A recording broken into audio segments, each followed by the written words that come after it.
flashing, release, and now you're active. Okay. Yeah. Green light means I'm active. They're communicating. Okay. Yeah. Got forward. Off. Reverse. Off. Okay. You're pressing twice. Okay. Yeah. All right. And then these two are left auxiliary. Let's rev it up. Okay. Yeah. So we'll rev it back down. Yeah, it's When fairly you turn this one off, just Press it in. Yeah. Okay, got it. So I'll let you boot it up real quick and you Okay. tell me. So pretty much we are going to turn on the machine. Not all the way. Not all the way. Just the first click. Okay. All right. We can set it up on the same click in the back, but I would set them on the first. Okay. Hold it up.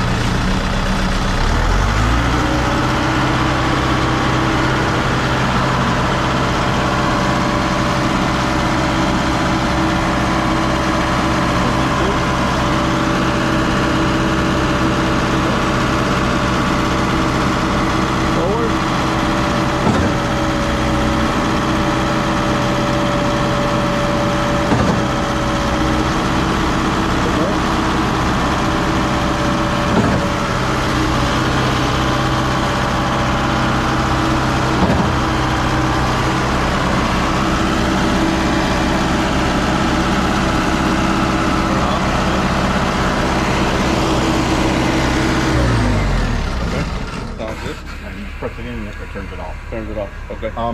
If you stay 5 minutes inactive on the remote, it turns itself off. Okay. 5 minutes. 5 minutes. Okay. Sounds good. So I have a good rule of thumb when I'm washing up. Yeah. I lose the remote because I do everything. I wash up manually. Yeah. That way you don't leave this on the machine. You ride on the road and then it costs you $500. So Okay. Sounds good. either that or it's always on your belt clip. You know, there's Yeah. a belt clip here Belt and there's a shoulder strap in the box. Okay. Sounds good. Yeah, he knows how to operate it. He's been pumping for like 12 years. Yeah. So he's got a lot of experience. Do you have any questions regarding the machine itself? Maybe, you know, Just it's go a over the grease fitted one more time. the grease. Okay. So this is at the end of the job, just like on your pump. Yes. So you push the grout inside the hopper. Yes, sir. And then after every 50 yards. So Okay. you've got these 3 points on the back bearing, Yes. the front bearing here, Okay. the agitator, motor side, and dummy side. Okay. And then you're gonna have to get with Juan. He's gonna send you remember the daily, the weekly, the monthly, the yearly inspection. Under the weekly, you would grease here Okay. on the other side. These don't move much, but they do require weekly. Okay. And then your monthly would be in your trailer bearing. Okay. And then the hydraulic tank now. Sounds good. At the end of the job and after every 50 yards. What about the water tank? The The water, Water box, box? Water box, you're going to sorry. fill up every morning before Yes. you start, and you're going to dump before you leave the job. Okay. Yeah, clean it every day. There's two rules. A lot of the factory are saying as long as the water is under the chrome rod. A lot of guys don't look at that. Just dump it. Okay. Don't keep that theory where, well, is it under the rod or is it above the rod? I don't know. You know, then you got water in the tank. Okay. So just dump it every night. Okay. And you're doing more than dumping, right? You're checking the bolts. As the piston comes back, you check the 4 bolts. You switch over, check the other 4 bolts. I wash it out and I'm done. Okay. And you said something about some safety switches just in case something happens.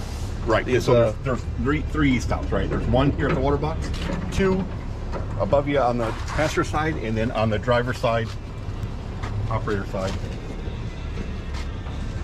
There's the 3rd one here.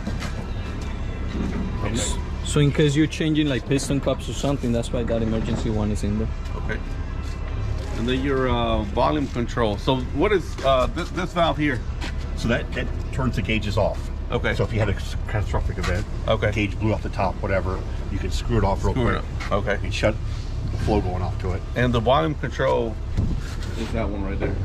Okay. Just like a water faucet. You screw it in, slows down, you screw it out. Screw it out. speeds up. Okay. Sounds good. What kind of engine oil? It's a This 10W30 Rotil T4. T4. Full Okay. synthetic. Okay. That's what the manufacturer. Now you don't have to run that, but we know that you'll get 15,000 hours 15 at a full synthetic. Okay. And every oil change is how many? 250 engine hours. to 150 engine hours. And that's Okay. the same with hydraulic. So you do all the filters and the hydraulic filter at the same time. At the same time. The hydraulic filter's here. There is a simple restriction gauge, but I just make it a rule of thumb. At 250 engine hours, I change. Okay. All And, right. and keep in mind, if you have a leak, you need to find it, because adding oil, you're adding dirt. Okay. Because remember, this machine's always cleaning itself constantly. Yes. And when you have mentioned to me also that when you run this machine, it has to be idled all the way up, all the time. Correct. Because of the main drive. Yes. Correct. The main drive. Okay. Yeah. So if you lessen the RPMs, you lessen the cooling and cleaning capability. Okay. So you must run it at 2100. All right. Sounds good. I know a lot of old guys will tell you, oh, no. You turn the engine speed down and you turn the volume up. You can't do that. Yeah. Okay. It'll get you in trouble. Okay. It'll hurt the machine eventually. It overheated. Okay. One thing I have a question over here about the diesel fuel filter. Let's say we replace the diesel fuel filter. I have to replace that filter. To get it back up, we put the new one on, screw it back on. But how do you prime that? So what I do is, when I take the filter off, I leave the clear bottom cap on. I fill it up with diesel, make sure it's full, and then spin it on. And then when you get the other filter on, which you're going to fill that up also, so you lessen the air. And then I'll just prime this until it gets hard. Okay. It'll just stop. Where is the bleeder for that when you start priming it? It just returns it back to Just tape. returns it back to, okay, got it. Okay. Now there is a bleed screw at the bottom to let water out, but that's the only. But that's okay. And how often do you replace that? 250. 250. The same deal. Okay. Yeah. Sounds good. As long as you get pump gas with your truck, usually you'll never see water in that thing. It's only when you go on the job site, leave it out there, and guys are filling up with cans. There's usually water in a can. Yeah. So it's not applicable, but this way it gives you a manual pump. Okay. Because the Deutsch by nature on this size motor doesn't have a manual pump. Okay. So if you get air, the only thing you can do now is break the injectors loose. Okay. Anything else that I need to know about the engine itself? Pretty much.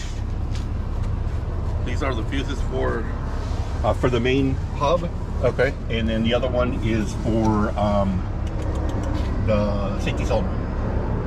Okay. Then when you open the key, Yes. you hear the click. That's Okay. what it means. And then this is your starter relay here. Okay. So perhaps it doesn't start with the starter relay instead. Yeah, of directly. with the starter. Okay. It's short of your battery being dead, yeah. All right. And back here, when do we know that we need some? You'll see a pretty good gap. Yeah. About you'll get around the 3,000 yard mark. Okay. I'm looking. Okay. They say that the cutting ring doesn't turn, but it does spin. It does spin. Yeah, it should be self-level. Okay. So you'll get in theory you should get a nice level wear. You won't, but in theory you should. Okay. But you'll see a pretty good gap. You'll tell when you're getting close is when you're cleaning up in the end of the day and you see water starting to squirt out pretty violently. Enough for you to have to put something like a board or a piece of plastic over top and wash out. You're getting close then. Okay. Because what's happening is the water that's coming in from the material cylinders is filtering back out from the cutting ring. Yeah. It's just pushing it up. Pushing it up. Yeah. Okay. And you'll know when it's time when you just can't push any more water. Okay. It just What pushes up to you. are these? F1, F2, F3, or 4? Okay, Fuses. so 4 would be the vibrator, 3 for the gauges, 2 would be for the switches, and Okay. then 1's for your, if you had a cooling fan, 1 would be the cooling fan. Okay. All right. Well, he's got some interesting questions. I never had one that was so well informed.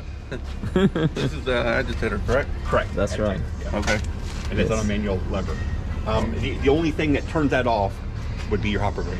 Okay. Well, e-stops do, but it cuts the engine off.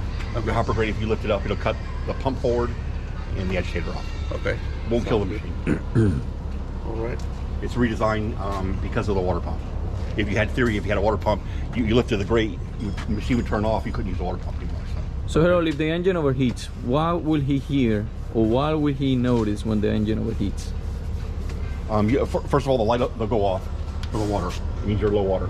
If it's overheating, then the horn's going to go off next. This horn right here. Okay. So when you hit that, you're overheating. Turn it off and figure out why. Low water or what? Okay. Where's the water? In the front. Yeah, right here in the first cabinet. It's a radiator cap. A radiator cap. Okay. And does that need antifreeze? Special? Correct. Yeah. In our climate, we do 50-50. If you're going, below 32, I would probably do 100%. Okay. So I don't. Where are you at? South Carolina. Nah. Yeah, is that cool? Yeah, it got down to single digits, didn't it? Yeah. Because I was in Tennessee and we got down to single digits Yeah. over the weekend. I think Saturday it was 5 degrees. Yeah. So just make it 100% for sake. 100%. I would. Okay. Yeah. The first place it's going to crack is here on heat exchanger. Yeah, that's what. It'll crack there if it freezes. There's just 3 plugs down there. So Those the 100% antifreeze. What kind? I mean, what? Green. Green. 100%. Okay. So if you look on the bottom of this radiator, there's a drain tube. Okay. So you just pop it open just like a car. And it's a straighter valve. And you just dump it out in the pan and keep it for summertime. Put it in, in a couple 5-gallon bucket. You can keep it for the summer. Okay. And then I would just go down and get 5 gallons straight. Put it in there. Run the machine for 15 minutes when you get home, and then you're set. Okay. Unless you're going to keep it inside. You're going to keep it inside, then that's a different story. I have a building now. Okay, well, that may be a little different scenario. Yeah. Do you heat the building at night? No. I don't think it's gonna get that cold to freeze it though. Yeah, it only gets like 32 degrees over there. It doesn't get like that would be okay. If you keep it inside and then don't get 0 degrees, Yeah. you might have a shot. Okay. One